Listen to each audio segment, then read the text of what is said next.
Good evening everyone, good evening. हाँ जी, कैसे हैं आप सभी? हाँ जी, ठीक हो सारे? वधिया हो? जल्दी से जल्दी लाइव आ जाइए जिससे कि हम अपने सेशन की शुरुआत कर पाएं। सबसे पहले तो मुझे ये बताइए कि कल का सेशन आप सभी के लिए कैसा रहा? क्वेश्चंस जो थे वो कैसे रहे? क्या आप सभी को वो क्वेश्चंस आते थे?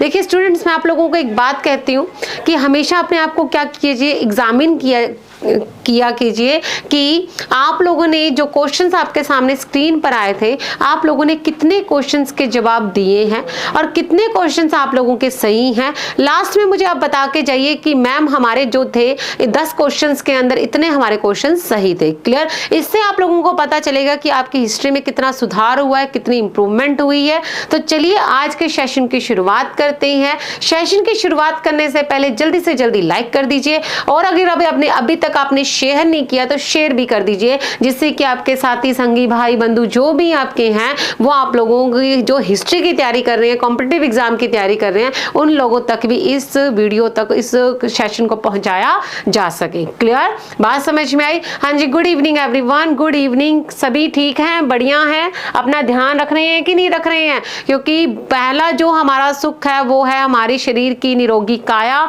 अगर आपका शरीर स्वस्थ है तो सब कुछ स्वस्थ है। क्लियर? बात समझ में आई? तो अच्छे से खाइए पिए, लेकिन साथ ही साथ पढ़ाई भी कीजिए, क्योंकि पढ़ाई जो है वो आप लोगों के लिए बहुत ही ज्यादा जरूरी है। किताबें बहुत जरूरी हैं, किताबें जो हैं वो आपको पढ़नी है और देखना है कि हमें क्या पढ़ना है। क्लियर? बात समझ में? चलिए आज के सेशन की शुरुआत करते हैं। हमेशा एक ही चीज कहती आई हूँ, क्वेश्चन मेरे हैं, जवाब आपके हैं। तो जल्दी से जल्दी क्वेश्चन आपकी स्क्रीन पे आने वाला है, आप लोगों को जवाब देना है और आप लोगों को एग्जामिन करना है कि आप लोगों के कितने क्वेश्चन सही हुए हैं। और लास्ट में मुझे या तो टेलीग्राम चैनल पर या फिर आप लोग इसी टाइम पे मुझे ये बताएंगे कि आपके क्वेश्चन कितने सही हुए हैं। तो चलिए शुरुआत करते हैं फर्स्ट क्वेश्चन की। लेकिन अगर आप अभी तक आप लोगों ने मेरा टेलीग्राम चैनल नहीं ज्वाइन किया तो जल्दी से जल्दी ज्वाइन कर लीजिए, जिसका नाम है history with Ritu ma'am. Clear? बात समझ में? तो देखिए फर्स्ट क्वेश्चन आपकी स्क्रीन पर है, बताइए इसका आंसर क्या रहेगा। क्वेश्चन मैं आप लोगों को पढ़ देती हूँ। क्वेश्चन देखिए कि भारत देश किस मध्यकालीन शासक ने एकता प्रणाली शुरू की सी? भारत देश किस मध्यकालीन शासक ने एकता व्यवस्था नु शुरू प्रारंभ किया सी? हाँ जी बताइए, आपके सामने 4 ऑप्शन दिए गए, बहुत इजी क्वेश्चन है, जल्दी से जल्दी बताइए इसका आंसर क्या हो सकता है कि एकता व्यवस्था। सबसे पहले तो मुझे बताइए कि एकता होती क्या है। एकता का मतलब होता है भू राजस्व अनुदान। सीधा सा एक लाइन में समझाती हूं। मान लीजिए आप किसी कहीं पे नौकरी करते हैं और आपको महीने की क्या मिलती है? सैलरी मिलती है। सैलरी मिलती है कि नहीं मिलती?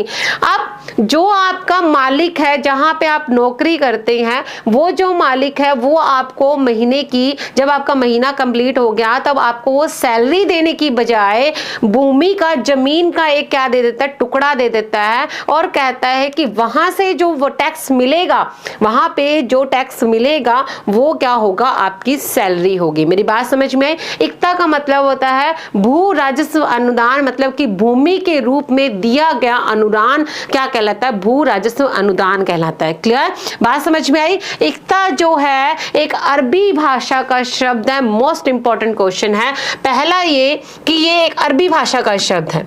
किसका? अरबी भाषा का शब्द है। दूसरा क्या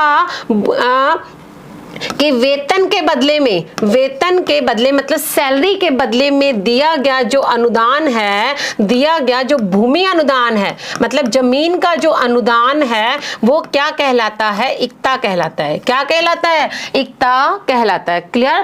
पहली बात। दूसरी बात ये है कि क्या आपको पता है एकता व्यवस्था को किसने शुरू किया था? यहाँ पे आपके सामने 4 ऑप्शन दिए गए हैं, आपको बताना है। तो बहुत अच्छी बात है, मुझे पता है स्टूडेंट्स आप लोगों को इसका आंसर आता था।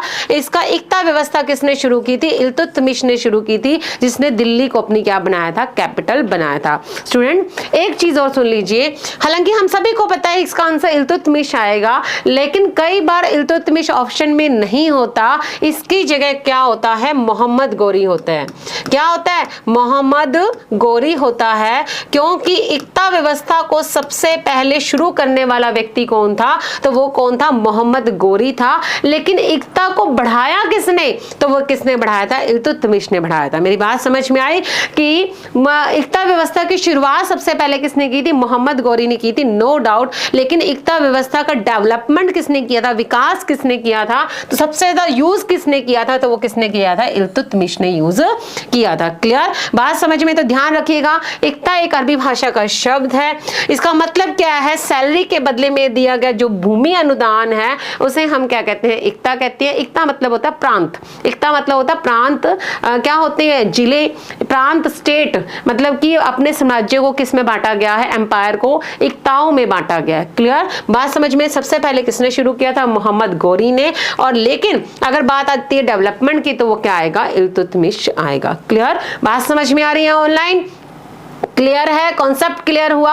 बहुत अच्छा टॉपिक है एकता व्यवस्था को, जब अगर आप लोग क्लास में जब आप लोग करते हैं टॉपिक तो बहुत ही मजा आता है इस टॉपिक को करने में। तो देखिए फर्स्ट क्वेश्चन आपका ये रहेगा, आंसर नंबर आपका फर्स्ट ये रहेगा। नेक्स्ट देखिए सेकंड क्वेश्चन, देखिए सेकंड क्वेश्चन क्या कहता है कि which sultan of Delhi impose jizya on Brahmins also, Delhi के किस सुल्तान ने ब्राह्मणा ते भी जजिया कर लगाया सी। हाँ जी, दसो एज द आंसर की हो सकता है। सभी को पता है, मुझे पता है सभी को इसका आंसर आता है। जो ऑनलाइन स्टूडेंट बैठे हैं, जो जिनका आंसर ए है वो जल्दी से जल्दी अपना हाथ खड़ा कीजिए। जो स्टूडेंट कहते हैं बी है वो भी बताइए, अपना हाथ खड़ा कीजिए। सी जो है अलाउद्दीन खिलजी, जल्दी से जल्दी बताइए ए बी सी की साइड कौन है, बताइए इसका आंसर क्या हो सकता है कि ब्राह्मणों पर सबसे पहले जजिया कर किसने लगाया था। क्लियर, सबसे पहले मुझे क्वेश्चन आप लोग ये बताइए कि भारत के अंदर जजिया कर सबसे पहले किसने लगाया था। आप याद कीजिए, जो भी स्टूडेंट लाइव जुड़े हुए हैं उन सभी को इससे कुछ याद आएगा कि मैम हमेशा ये क्वेश्चन पुट करते हैं और हमेशा हम गलत करते हैं। तो बताइए सबसे पहले भारत के अंदर जजिया कर किसने लगाया था, तो किसने लगाया था, मोहम्मद बिन कासिम ने लगाया था। कब,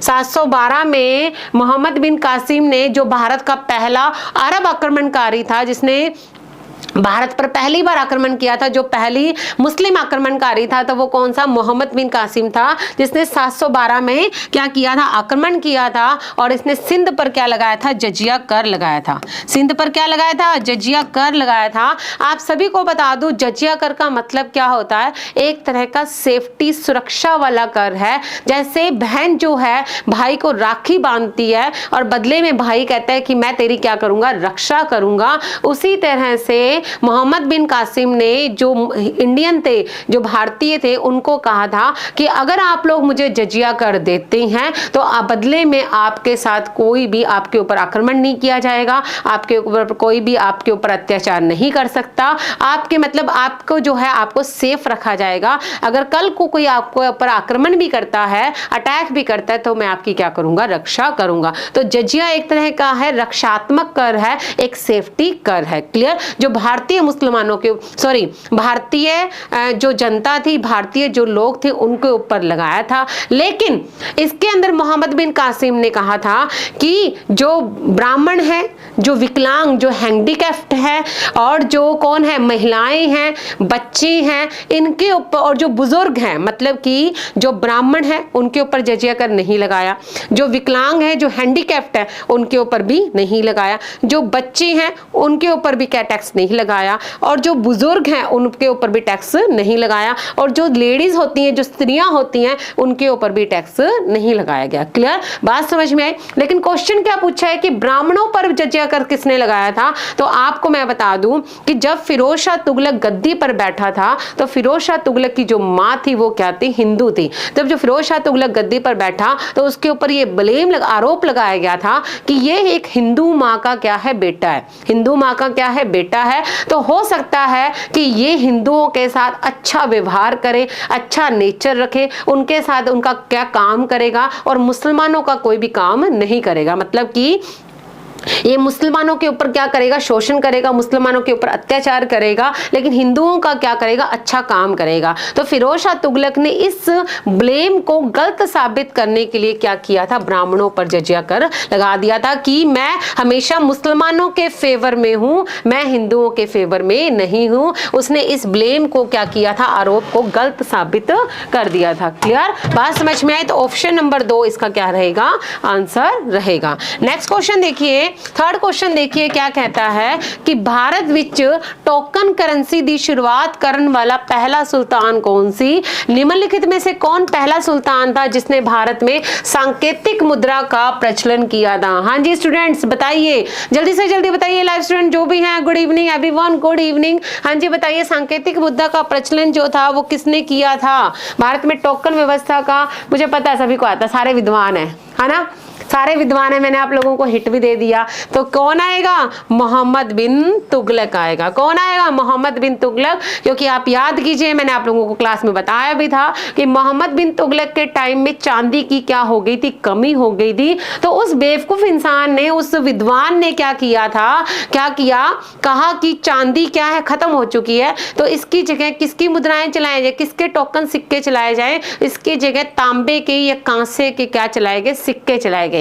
तांबा या फिर कांसे के क्या चलाए गए थे? सिक्के चलाए गए थे। लेकिन इसकी सबसे बड़ी गलती ये थी कि वो जो सिक्के थे उनके ऊपर किसी भी टकसाल की मोहर, स्टैंप नहीं लगी हुई थी। आप देखिए, जब 1 रुपए का या 10 रुपए का सिक्का होता है तो उसके ऊपर जो 1 रुपए का सिक्का होता है उस पर भारत सरकार लिखा होता है, स्टैंप लगी होते, साइन होते हैं। लेकिन जो मोहम्मद बिन तुगलक ने जो सिक्के चलाए थे तांबे या कांसे के, उस पर किसी भी टकसाल का नाम नहीं लिखा हुआ था। इस वजह से हर एक व्यक्ति का घर क्या बन गया? टकसाल बन गया। टकसाल समझते हैं? जहां पे सिक्के ढाले जाते हैं, सिक्के बनाए जाते हैं। इस वजह से हर व्यक्ति का घर क्या बन गया? टकसाल बन गया। हर व्यक्ति अपने घरों में क्या बनाने लग गया?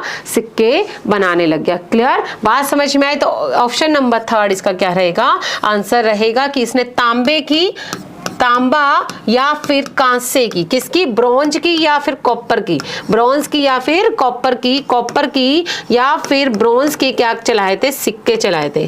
किसके चलाए थे? ब्रॉन्ज के या फिर कॉपर के। क्लियर? बात समझ में आ गई? क्लियर है यहां तक? हाँ जी क्लियर। तो ऑप्शन नंबर 3 इसका क्या रहेगा? आंसर रहेगा। नेक्स्ट क्वेश्चन देखिए, shrub tax was imposed on, shark कर जो है लगाया जाता था, शर्ब टैक्स लगाया गया सी। सबसे पहले बताइए शर्ब होता क्या है? क्या होता है शर्ब? आप याद कीजिए, जब मैंने आपको फिरोज शाह तुगलक बताया था तो फिरोज शाह तुगलक ने एक नया टैक्स लगाया था। हाँ जी ऑनलाइन बिल्कुल सही है, बहुत बढ़िया बात है। जो सिंचाई पे जो टैक्स लगाया जाता है, देखिए होता क्या था कि जब गवर्नमेंट की कोई संपत्ति है, गवर्नमेंट की कोई नहर बनी हुई है, उससे जब पानी लिया जाता था तो उस पर हमें क्या देना पड़ता था? टैक्स देना पड़ता था, जिसे हम क्या कहते हैं? सिंचाई कर कहते हैं। इस सिंचाई कर को फारसी में क्या कहते हैं? हक ए शर्ब। हक ए शर्ब। हक ए शर्ब जो किसने लगाया था? फिरोज शाह तुगलक ने लगाया था। जो किसने लगाया था? फिरोज शाह तुगलक ने। किसने लगाया था? फिरोज शाह तुगलक ने लगाया था। और ये कितने परसेंट था? 10% था।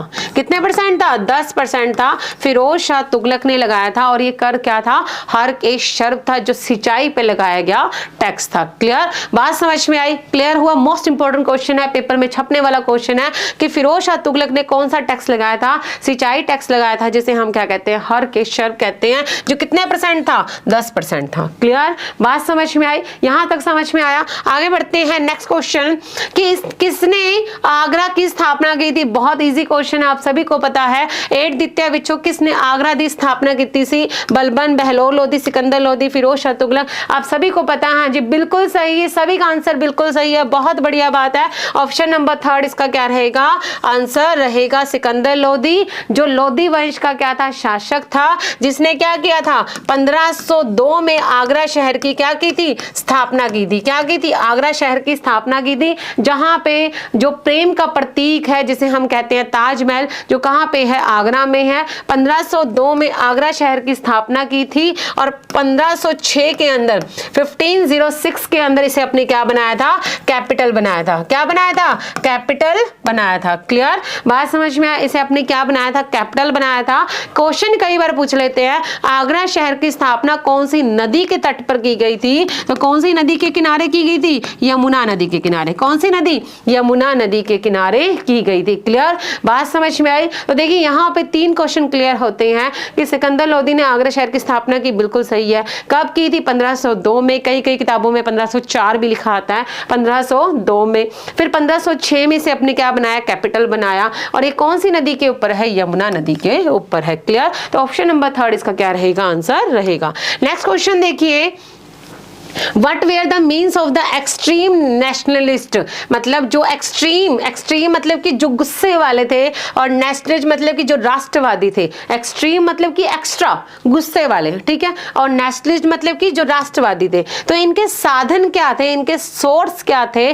कट्टर राष्ट्रवादियां दे साधन की सन। हाँ जी, बताइए, आपके सामने ऑप्शंस दिए गए हैं। एक तो इन्होंने क्या करा था कि बायकॉट करना शुरू कर दो, क्या? डी फॉलोशिप करना शुरू कर दो। जो क्या कहा था कि इन्होंने जितनी भी जो बाहर से बनी चीजें हैं उनका यूज करना बंद कर दो, विदेशों से बनी चीजों का यूज करना बंद कर दो, और क्या करो? इनका बहिष्कार करो, अंग्रेजों का बहिष्कार करो, अंग्रेजी सामान का बहिष्कार करो, अंग्रेजी लोगों का बहिष्कार करो, अंग्रेजी एजुकेशन शिक्षा का क्या करो? बहिष्कार करो। मतलब कि इनको डी फॉलोशिप करना शुरू कर दो। स्वदेशी आप सभी को पता है, जो राष्ट्रवादी थे उनका प्रमुख जो साधन था वो क्या था? स्वदेशी। उन्होंने स्वदेशी को क्या किया था? क्या किया था? उनको बढ़ाया था। थर्ड जो है नेशनल एजुकेशन, आप सभी को पता है कि इन्होंने किस पे जोर दिया था? राष्ट्रीय शिक्षा पे जोर दिया था। इन्होंने कहा भी था जब 1905 के अंदर, जब 1907 के अंदर जब स्वदेशी मूवमेंट शुरू हुआ था, उस 7 के अंदर, उसके अंदर उन्होंने कहा था कि जितने भी अंग्रेजी स्कूल हैं उसमें पढ़ना बंद कर दो, अपने बच्चों को भेजना बंद कर दो। कोई भी तुम्हें अंग्रेजी में पढ़ाए तो उसे मत पढ़ो, और तुम किसके जो नेशनल एजुकेशन है उसको क्या करो? प्राप्त करो। क्लियर? बात समझ में आई? तूने किस पे जोर किया था? बहिष्कार, मतलब कि बायकॉट करना शुरू कर दो, स्वदेशी खुद की चीजों को यूज करना शुरू कर दो। जैसे फॉर एग्जांपल अब जब बड़े बड़े त्योहार होते हैं तो हमारे कहते हैं ना कि जो चाइनीज चीजें हैं उनको बायकॉट करना शुरू करो। तो क्या है? स्वदेशी है, स्वदेश की बनी चीजों को यूज करो। राष्ट्रीय शिक्षा एजुकेशन को जो है वो भारतीय होनी चाहिए। तो ये सारे क्या आ जाएंगे? साधन आ जाएंगे, ऑल ऑफ द सोर्सेज। तो ऑप्शन नंबर डी इसका क्या रहेगा? आंसर रहेगा। और आप सभी को पता है एक्सट्रीम जो नेशनलिज्म का जो टाइम पीरियड है वो कितना है? 1905 से लेकर 1919 तक। और इसके अंदर कौन आता है? लाल, पाल और बाल। लाला लाजपत राय, बिपिन चंद्र पाल, बाल गंगाधर तिलक और अरविंद घोष। कौन आता है? अरविंद घोष। क्लियर? बात समझ में आ गई? नेक्स्ट क्वेश्चन देखिए, when and where was the complete independence resolution pass by the Congress? Congress द्वारा पूर्ण स्वाधीनता का प्रस्ताव कब और कहां पारित किया था? आप सभी को पता है, ये क्लास में मैंने बहुत बार करवाया है, सभी आप लोगों को समझाया भी था, बिल्कुल सही ऑनलाइन। आप सभी को पता है इसका आंसर। हाँ जी, कब था? 31 दिसंबर 1929 को। क्योंकि याद कीजिए 1928 के अंदर जब मोतीलाल नेहरू की इंसल्ट की जाती है तो जवाहरलाल नेहरू जो उनके बेटे हैं वो लाहौर में रात को 12 बजे रावी नदी के कंढे 31 दिसंबर 1929 को तिरंगा फहराते हैं और कहते हैं कि अब हम अंग्रेजों के सामने घुटने नहीं टेकेंगे, अब हमें क्या चाहिए? पूर्ण स्वराज चाहिए, पूरी तरह से क्या चाहिए? आजादी चाहिए। और इसी दिन जवाहरलाल नेहरू ने यह अनाउंसमेंट कर दी थी कि आने वाली 26 जनवरी 1930 को हम क्या बनाएंगे? भारत का पहला स्वतंत्रता दिवस या पहला आजादी दिवस मनाएंगे। इसी वजह से भारत का पहला आजादी दिवस या स्वतंत्रता दिवस या इंडिपेंडेंस डे 26 जनवरी 1930 को मनाया गया था। क्लियर? बात समझ में? तो ऑप्शन नंबर फर्स्ट इसका क्या रहेगा? आंसर रहेगा। नेक्स्ट क्वेश्चन देखिए, महात्मा गांधी द्वारा दांडी समुद्र तट पर नमक कानून का उल्लंघन किया गया था। तो आपको बताना है कब किया गया था। तो बताइए इसका आंसर क्या हो सकता है? ऑनलाइन जल्दी से जल्दी बताइए इसका आंसर क्या हो सकता है। याद कीजिए हमने जब दांडी द्वारा जो टॉपिक पढ़ा था उस टाइम पे हमने क्या किया था कि गांधी जी ने कहां पे चलना शुरू किया था? साबरमती से चलना शुरू किया था। कब? 12 मार्च को। कब? 12 मार्च को। और 24 दिन की यात्रा करने के बाद में 24 दिन की यात्रा करने के बाद में वो कहाँ पे दांडी पहुंचे, कब 6 अप्रैल को, कब 6 अप्रैल को, तो 6 अप्रैल 1930 को उन्होंने क्या किया था, नमक कानून, यहाँ पर पहुंचे, दांडी पहुंचे, नमक को हाथ में लिया और कहा कि मैं नमक कानून को क्या कर रहा हूं, तोड़ रहा हूं, क्योंकि जब अंग्रेजों का भारत में शासन था उस टाइम पे किसी भी भारतीयों को नमक हाथ में लेना जो था वो कानूनी अपराध था, क्योंकि कोई भी व्यक्ति नमक को बना नहीं सकता था, सिर्फ अंग्रेज ही नमक को बना सकते थे। क्लियर बात समझ में, क्योंकि अंग्रेजों का ही नमक के ऊपर क्या था, अधिकार था। तो 12 मार्च को चले, 6 अप्रैल को पहुंचे, 24 दिन की यात्रा थी, टोटल 78 लोग इनके साथ में थे और इसमें से एक प्रमुख थी जिसका नाम था सरोजिनी नायडू। क्या नाम था, सरोजिनी नायडू। क्लियर बात समझ में आई। कब चले थे, 12 मार्च को, कब पहुंचे, 6 अप्रैल को। कितने लोग थे, 78 या 79 थे। टोटल कितने दिन की यात्रा थी, 24 दिन की यात्रा थी। कब कितना मील चले थे, 240 मील चले थे। और इसमें लेडी कौन थी, सरोजिनी नायडू थी। तो ऑप्शन नंबर 20 का क्या रहेगा, आंसर रहेगा। नेक्स्ट क्वेश्चन देखिए, इसी के साथ एक नई मशहूरी PS टेट का जो बैच है वो शुरू हो चुका है 7 मार्च को। जल्दी से जल्दी एनरोल करवाइए, कूपन कोड AC 512 यूज कीजिए और 1500 रुपए का डिस्काउंट प्राप्त कीजिए। नेक्स्ट क्वेश्चन देखिए, Hunter committee was appointed by the government of the investigate which incident. इस क्वेश्चन का जवाब भैया आप दो जल्दी से जल्दी, कि हंटर कमेटी की नियुक्ति सरकार द्वारा किस घटना के लिए जांच की थी। तो बताइए इसका आंसर क्या होगा। अभी थोड़े दिन पहले जब यूट्यूब पे डेमो क्लासेस थी तभी मैंने आपको लोगों को बताया था कि हंटर कमेटी जो थी, जलियांवाला जब हत्याकांड हुआ था, लोगों ने जब अंग्रेजों का विरोध किया तो अंग्रेजों ने लोगों की सिंपैथी पाने के लिए क्या किया था, एक कमीशन बनाया जिसे हम क्या कहते हैं, हंटर कमीशन कहते हैं, और कहा कि हम एक ऐसा कमीशन बना रहे हैं जो ये जांच करेगा कि जलियांवाला हत्याकांड क्यों हुआ था और जिस व्यक्ति ने ये काम किया उसको हम क्या देंगे, सजा देंगे। और ये किस वजह से हुआ था, तो आप सभी को बता दूं, हंटर कमेटी किस लिए बनाई थी, जलियांवाला हत्याकांड की जांच करने के लिए। स्टूडेंट्स यहां पे मैं एक डाउट आपका क्लियर कर दूं, एक हंटर मिशन भी आता है, एक हंटर मिशन भी आता है। तो देखिए आपके ऑप्शंस पे डिपेंड करेगा। अगर यहां पर हंटर मिशन दिया होता या हंटर कमीशन दिया होता, क्या दिया होता, हंटर कमीशन दिया होता, तो एक हंटर कमीशन किसके लिए बना था, शिक्षा के लिए भी बना था, किसके लिए, एजुकेशन के लिए भी बना था। तो ध्यान रखिएगा आपके ऑप्शन में क्या दिया हुआ है। वैसे भी ये हंटर कमेटी है, वो हंटर कमीशन है, हालांकि बात एक ही है, लेकिन ये हंटर कमेटी किसके लिए बनाई थी, जलियांवाला हत्याकांड के लिए, जो आपके ऑप्शन में दिया गया था। लेकिन एक बार, कई बार क्वेश्चन में ऑप्शन में शिक्षा भी आता है, तो इसका आंसर एजुकेशन भी रहेगा, क्योंकि एक हंटर कमीशन क्या बना था, एजुकेशन के लिए भी बना था। क्लियर बात समझ में आई। नेक्स्ट क्वेश्चन देखिए, भारतीय राष्ट्रीय कांग्रेस का पहला अधिवेशन कब और कहां हुआ था, बताइए। बहुत इजी है, इंडियन नेशनल कांग्रेस का पहला सेशन कदों ਅਤੇ किथे आयोजित किया गया ਸੀ। हाँ जी दसो, क्या पूना में हुआ था, पूना में हुआ था, पूना में हुआ था, बिल्कुल सही है, पूना में हुआ था। क्या पूना में हुआ था, जल्दी से जल्दी बताइए, पूना में हुआ था, नहीं, पूना में क्या फैल गया था, प्लेग फैल गया था, इस वजह से जो पहला सेशन हुआ था वो कब हुआ था, 28 दिसंबर 1885 को मुंबई में हुआ था। कहां पे हुआ था, मुंबई के गोकुलदास तेजपाल, कहां पे हुआ था, मुंबई में एक स्कूल है जिसका नाम है गोकुलदास तेजपाल। गोकुलदास तेजपाल एक संस्कृत स्कूल है, वहां पर इसका क्या हुआ था, पहला सेशन हुआ था। इसके अंदर टोटल 72 लोगों ने पार्टिसिपेट किया था और प्रथम प्रेसिडेंट कौन बना था, WC बनर्जी बना था। और इसकी कांग्रेस की स्थापना किसने की थी, A.O. ह्यूम ने की थी। फादर ऑफ कांग्रेस किसे कहा जाता है, फादर ऑफ कांग्रेस किसे कहा जाता है, तो किसको कहा जाता है, A.O. ह्यूम को। किसको कहा जाता है, A.O. ह्यूम को। किसको कहा जाता है, A.O. ह्यूम को। और कांग्रेस किसके दिमाग की उपज है, कांग्रेस का आइडिया किसके मन में आया था, तो उस टाइम पे भारत का जो वायसराय था डफरिन, उसके माइंड में आया था कि कांग्रेस जैसे नाम की एक पार्टी बनानी चाहिए। और कांग्रेस का नाम किसने रखा था, तो वो किसने रखा था, दादा भाई नौरोजी ने। क्लियर बात समझ में। तो ये क्वेश्चन था और इस क्वेश्चन के साथ काफी सारे सारे कॉन्सेप्ट आपके क्लियर हो गए हैं। इसी के साथ जो स्टूडेंट यूजीसी नेट की तैयारी कर रहे हैं, जिनका लेक्चरर बनने का सपना है, तो जल्दी से जल्दी किस चीज़ की वेट कर रहे हैं? नेट का एग्जाम जो है जल्द ही आने वाला है, तो हिस्ट्री की तैयारी कीजिए। जल्दी से जल्दी ये रिकॉर्डेड बैच है, इसको ज्वाइन कीजिए, क्योंकि अगर आप इसमें कूपन कोड AC 512 लगाते हैं तो आपको 1500 रुपये का डिस्काउंट दिया जाएगा। क्लियर?